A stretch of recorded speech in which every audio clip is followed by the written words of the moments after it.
हमारे संविधान में कहा गया है, किसी भी नागरिक को धर्म, नस्ल, जाति, लिंग, जन्मस्थान से राज्य, नागरिक में भेदभाव नहीं करेगा। लेकिन सच में ऐसा है? बिल्कुल नहीं। हम आज भी देखते हैं कि धर्म, रंग, जात पर लोगों को अलग कर दिया जाता है। इस पर पॉलिटिक्स भी चलती है। तो इसी विषय पर भोसले मूवी बनाई गई है। अगर आप समझ रहे हैं भोसले मूवी एक मसालेदार मूवी है, तो नहीं, ये एक सिंपल मूवी है जो रियल लाइफ को प्रेजेंट करती है। हमने देखा होगा जो लोग यूपी, एमपी यानी बिहार से आते हैं, उनके साथ बहुत बुरा बर्ताव किया जाता है। उनके ऊपर पॉलिटिक्स भी चलता है। मूवी में हम देखते हैं भोसले एक रिटायर्ड पुलिस होते हैं जिन्हें फिर से पुलिस फोर्स ज्वाइन करना होता है। वो अपनी ज़िंदगी अकेले ही गुजार रहे होते हैं।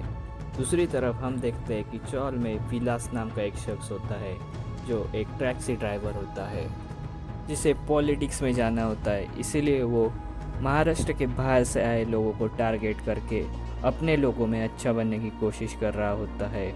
उससे राजेंद्र, जो कि बाहर से आए फैमिली से होता है, उससे झगड़े होते रहते हैं। कहानी आगे बढ़ती है। हम देखते हैं कि भोसले के पड़ोस में नए पड़ोसी आते हैं। एक छोटा लड़का और उसकी बहन होती है। बहन हॉस्पिटल में काम करने वाली होती है। हम देखते हैं कि ये बात राजेंद्र को पता चलता है। वो उस लड़के के पूरे बाल काट देता है और वो कहता है कि बाहर से आते हैं, उनके साथ हम ऐसा ही करते हैं। हम देखते हैं कि राजेंद्र इतने पर ही नहीं रुकता है। वो उस लड़के को ज़बरदस्ती करता है और जो मराठी वाचनालय होता है उस पे ऊपर कलर डलवाता है उस लड़के के हाथों। ये बात छोटा लड़का अपने बहन को बताता है। बहन ये बात भोसले जी को बताती है। भोसले जी कहते हैं कि फिर से अगर ऐसा किया तो पुलिस के पास दे देंगे। हम देखते हैं कि कुछ दिन बीतते हैं। एक दिन जब भोसले अपने कमरे में अकेले होते हैं और वो लड़का उनके रूम में जाकर देखता है कि भोसले उधर गिरे होते हैं अपने रूम में, वो नीचे जाकर सबको बताता है और वो लोग उसे हॉस्पिटल में एडमिट करते हैं जहाँ वो लड़की काम करती है। मतलब उस छोटे लड़के यानी लालू की बहन, वो जो लड़की होती है वो भोसले जी के बहुत सारे टेस्ट करती है। उनसे ये पता चलता है कि भोसले जी को लास्ट स्टेज का ट्यूमर है। हम देखते हैं कि भोसले जी और उस लड़की और उसके भाई में एक फैमिली वाला रिलेशन बनने लगता है। हम देखते हैं कि कुछ दिन बाद वो लड़का उस वॉल को पेंट करने के लिए कलर लेकर आता है।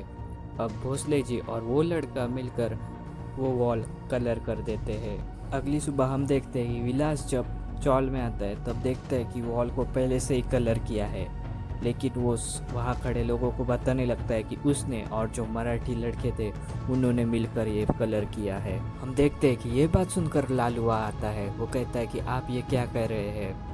लालू आके कुछ बोले इससे पहले ही विलास उसे मारने लगता है। ये देखकर भोसले जी नीचे आते हैं। वो कहते हैं कि किसने कलर किया, और वो ये प्रूव कर देते हैं कि कल रात उन लड़कों ने यानी मराठी लड़के थे उन्होंने कलर नहीं किया होता है। और गुस्से में वो विलास को एक थप्पड़ लगा देते हैं।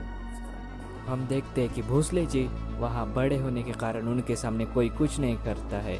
विलास भी चुप हो जाता है, लेकिन उसे गुस्सा आता है कि बाहर से आए हुए लड़के के लिए उन्होंने मुझे थप्पड़ मारा। वो कहता भी है ये बाहर से आया हुआ है, आज है कल चला जाएगा, लेकिन हम मराठी है, हमारे साथ आपको रहना चाहिए। उसी रात हम देखते हैं कि जब उस छोटे लड़की की बहन जा रही होती है तब विलास उसे ज़बरदस्ती से अपने गाड़ी में डालता है और उसका रेप कर देता है। वो लड़की जब घर पर आती है तो भोसले जी को समझ आता है कि इसके साथ क्या हुआ होगा। उन्हें पता चलता है कि ये आखिरकार किसने किया।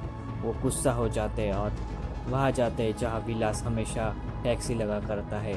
वो अंदर जाते हैं और दोनों के बीच में बहुत बड़ी फाइट होती है। देखते हैं कि विलास भी उन्हें किसी चीज़ से मारता है और लास्ट में हम देखते हैं कि दोनों मर जाते हैं। भोसले जी को तो ब्रेन ट्यूमर होता है, उनके दिमाग पर मारने से शायद उनकी मौत हो जाती है और विलास को वो गला दबाकर मार देते हैं। तो ये थी भोसले मूवी की स्टोरी। तो दोस्तों, आपको मेरा काम ज़रा सा भी पसंद हो तो चैनल को सब्सक्राइब कीजिए और अपने दोस्तों के साथ शेयर कीजिए। Thank you.